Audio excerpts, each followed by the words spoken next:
Tutti siamo fratelli. San Francesco de Assisi diceva tutti fratelli.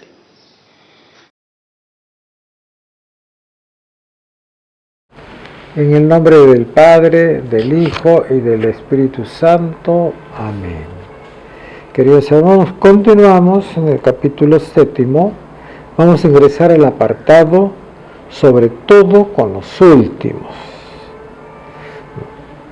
Estamos en este reencuentro con todos. La amistad social, dice el Santo Padre, además de reducir distancias entre los grupos sociales, debe propiciar el reencuentro con los sectores más empobrecidos y vulnerables. El reencuentro debe ser con los sectores más empobrecidos y vulnerables. Cuando dice reencuentro, quiere decir que tanto los poderosos, los que tienen participación de una u otra manera, ya sea con buena intención o mala intención, ellos hay que tomarlos en cuenta con la misma dignidad que se merecen. Es tarea de la amistad social reconocer, garantizar y reconstruir la dignidad de los más vulnerables de la sociedad para que se sientan también protagonistas de la nación. Fíjate qué importante, ¿eh? Es tarea de la amistad social reconocer, garantizar y reconstruir la dignidad de los más vulnerables de la sociedad, para que se sientan también protagonistas de la nación. Las veces que los más pobres y los descartados reaccionan con actitudes que parecen antisociales, es importante entender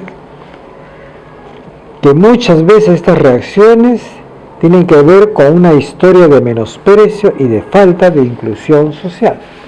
Pues es normal, pues hay gente que ha sido tratada todo el tiempo mal, ¿no?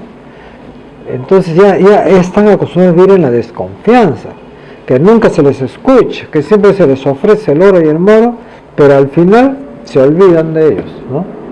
Entonces gente que pues tiene que reaccionar así, con actitudes antisociales, ¿no? La inequidad y la falta de un desarrollo humano integral no permite generar paz. La desigualdad de oportunidades, las diversas formas de agresión tarde o temprano provocará su explosión, ¿no? Bueno, la inequidad, o sea, la falta de la buena distribución de las riquezas, pues, ¿no? No es posible, pues, que hay personas, ¿no?, que ganan miles de soles, ¿no?, y hay otras que tienen toda una familia que vive con 900 soles. Entonces, no es extraño, pues, que esta gente se sienta así traicionada y que por lo tanto tenga esas reacciones violentas, esas explosiones. Cuando la sociedad, ya sea local, nacional o mundial, abandona en la periferia una parte de sí misma, ¿no?, los marginados, no habrá programas políticos ni recursos policiales o de inteligencia que puedan asegurar indefinidamente la tranquilidad. Si hay que volver a empezar, siempre será desde los últimos, ¿no? A esos hay que quererlos muchos, ¿no? El trabajo de la Madre Teresa de Calcuta, ¿cuál era? Ella ¿a quién atendía ella? ¿A quién? Aquellos totalmente marginados de la sociedad. Aquellos que vivían en la calle, que no tenían ni qué comer, no tenían ni dónde morir, por último, ¿no? Es a ellos a los que atiende esta congregación, ¿no? El valor y el sentido del perdón. Abro comillas, ¿no? Algunos prefieren no hablar de reconciliación porque entienden que el conflicto, la violencia y las rupturas son parte del funcionamiento normal de una sociedad. ¿Qué es normal una sociedad? Entonces no quieren hablar de reconciliación, dice. De hecho, en cualquier grupo humano hay luchas de poder más o menos sutiles entre distintos sectores. Otros sostienen que dar lugar al perdón es ceder el propio espacio para que otros dominen la situación. Fíjense, ¿cómo se piensa cuando no tenemos en nuestra presencia que todos tenemos la misma dignidad? Por eso consideran que es mejor mantener un juego de poder que permita sostener un equilibrio de fuerzas entre los distintos grupos. Otros creen que la reconciliación es cosa de débiles, que no son capaces de un diálogo hasta el fondo, y por eso optan por escapar de los problemas disimulando las injusticias. Incapaces de enfrentar los problemas, eligen una paz aparente. El perdón y la reconciliación son temas fuertemente acentuados en el cristianismo y de diversas formas en otras religiones. El riesgo está en no comprender adecuadamente las convicciones creyentes y presentarlas de tal modo que terminen alimentando el fatalismo, la inercia o la injusticia, o por otro lado, la intolerancia y la violencia, ¿no? Esto es muy importante, ¿no? Cuando no se comprende bien a las personas, dice el Santo Padre, ¿no? El riesgo está en no comprender adecuadamente las convicciones del creyente y presentarlas de tal modo que terminen alimentando el fatalismo. Jesucristo, abro comillas, Jesucristo nunca invitó a fomentar la violencia o la intolerancia, tengamos presente eso. Él mismo condenaba abiertamente el uso de la fuerza para imponerse a los demás. En Mateo 20, 25, 26 dice, ustedes saben que los jefes de las naciones los someten y los poderosos las dominan. Entre ustedes no debe ser así, dice el Señor. Por otra parte, el Evangelio pide perdonar 70 veces 7, ¿no? ¿Cómo es el ser humano frente a esa situación? Te hacen una ofensa. Bueno, ya perdonas. A la segunda, ya no quieres perdonar, pero bueno, ese es el último esfuercito. A la tercera vez la mandas a rodar. Sin embargo, el Señor dice perdonar hasta 70 veces 7, ¿no? El Evangelio pide perdonar 70 veces 7 y pone el ejemplo del servidor despiadado que fue perdonado, pero él a su vez no fue capaz de perdonar a otros, ¿no? Abro paréntesis. Si leemos otros textos del Nuevo Testamento, podemos advertir que de hecho las comunidades primitivas, inmersas en un mundo pagano, desbordado de corrupción y desviaciones, vivían un sentido de paciencia, tolerancia, comprensión. Algunos textos son muy claros al respecto. Se invita a reprender a los adversarios con dulzura, ¿no? Según de Timoteo. O se exhorta que no injurien a nadie ni sean agresivos, sino amables, demostrando una gran humildad con todo el mundo, porque nosotros también antes éramos detestables. El libro de los Hechos de los Apóstoles afirma que los discípulos, perseguidos por algunas autoridades, gozaban de la estima de todo el pueblo. Sin embargo, cuando reflexionamos acerca del perdón, de la paz y de la concordia social, nos encontramos con una expresión de Jesucristo que nos sorprende. No piensen que vine a traer paz a la tierra. No vine a traer paz sino espada. Vine a enfrentar al hijo contra su padre, a la hija contra su madre, a la nuera contra su suegra. Los enemigos de cada uno serán los de su familia. Esto es en Mateo 10, 34, 36. Por lo tanto, dichas palabras no invitan a buscar conflictos, sino simplemente a soportar el conflicto inevitable para que el respeto humano no lleve a faltar a la fidelidad en pos de una supuesta paz familiar o social. Las luchas legítimas del perdón. abro comillas. No se trata de proponer un perdón renunciando a los propios derechos ante un poderoso corrupto, ante un criminal o ante alguien que degrada nuestra dignidad. Estamos llamados a amar a todos, sin excepción, pero amar a un opresor no es consentir que siga siendo así, no. Tampoco es hacerle pensar que lo que él hace es aceptable. Al contrario, amarlo bien es buscar de distintas maneras que deje de oprimir.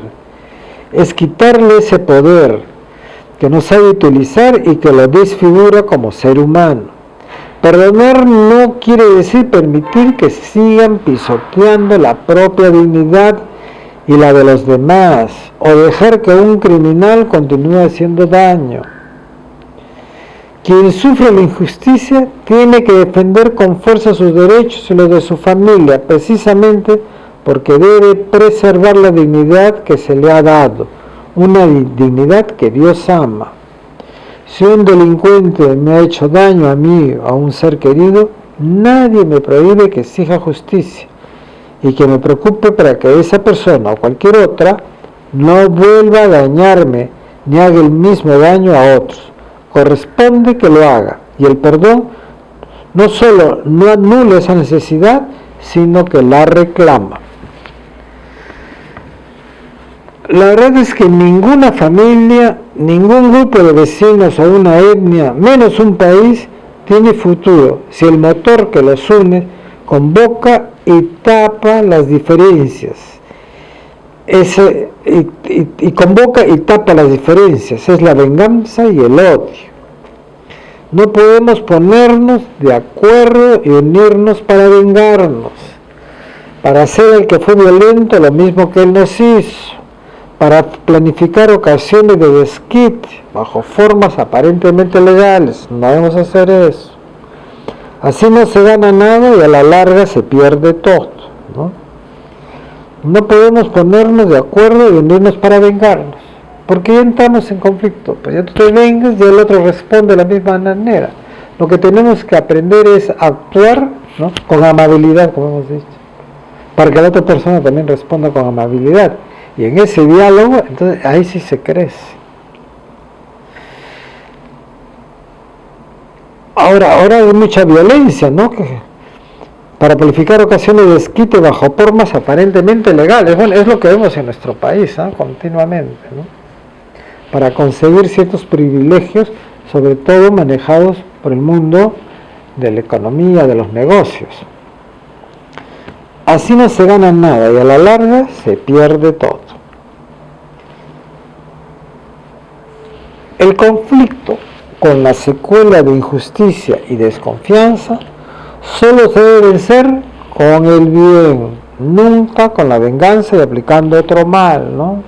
Para nosotros los católicos no puedes conseguir un fin bueno mediante un medio malo, no podemos, nosotros no es de Dios, no es de Dios. Se necesita cultivar las virtudes que favorecen la reconciliación, ¿ya ven? Hay que educarnos, en las virtudes. Como en un capítulo anterior se hablaba de la educación, ¿no?, que hay que educar a la gente para poder entrar en este mundo de fraternidad.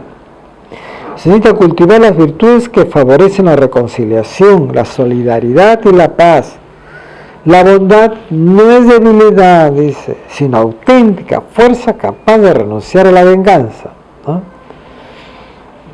Hay que tener fortaleza, pues, para poder ser amable, capacidad para resistir, para tolerar lo que te están diciendo, y caridad para responder de buenas maneras. Abro paréntesis.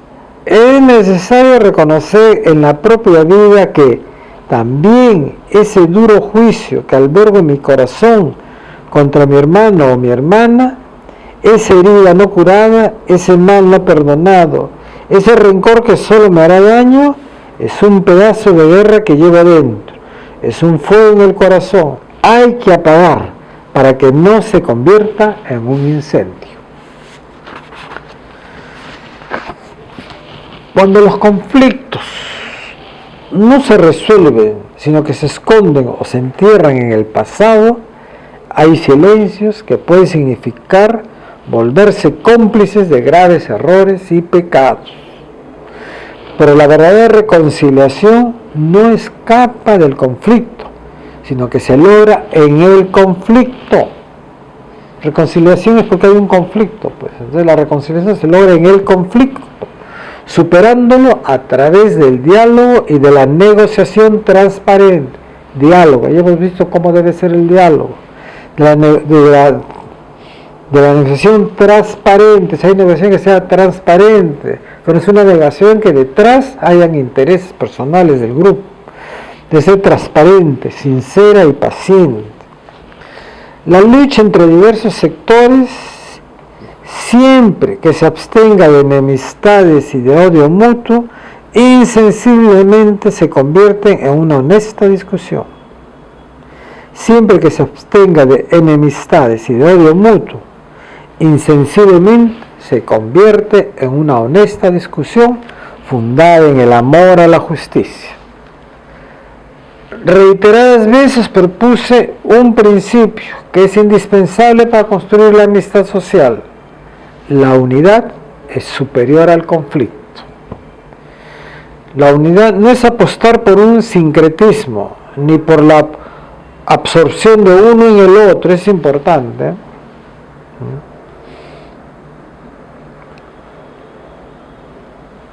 Para construir la amistad social, la unidad es superior al conflicto.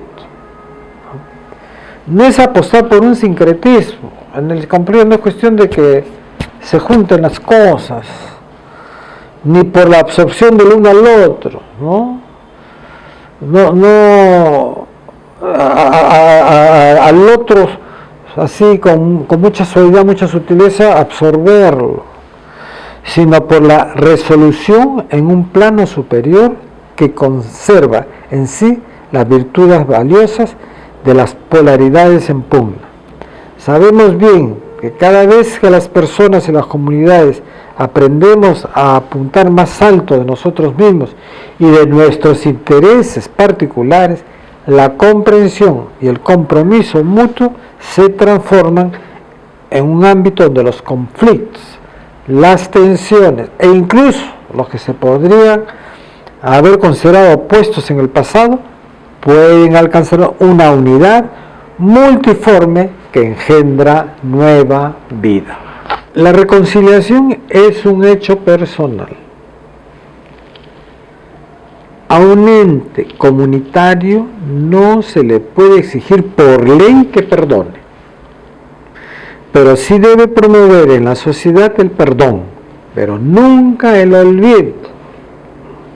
El holocausto nunca debe ser olvidado.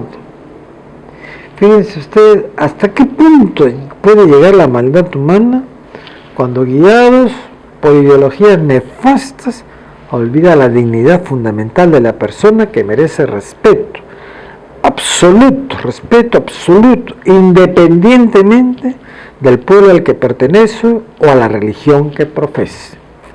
Nos vamos a quedar aquí, hermanos, para mañana seguir continuando con esta encíclica. El Señor los bendiga, los proteja y los cuide de todo mal.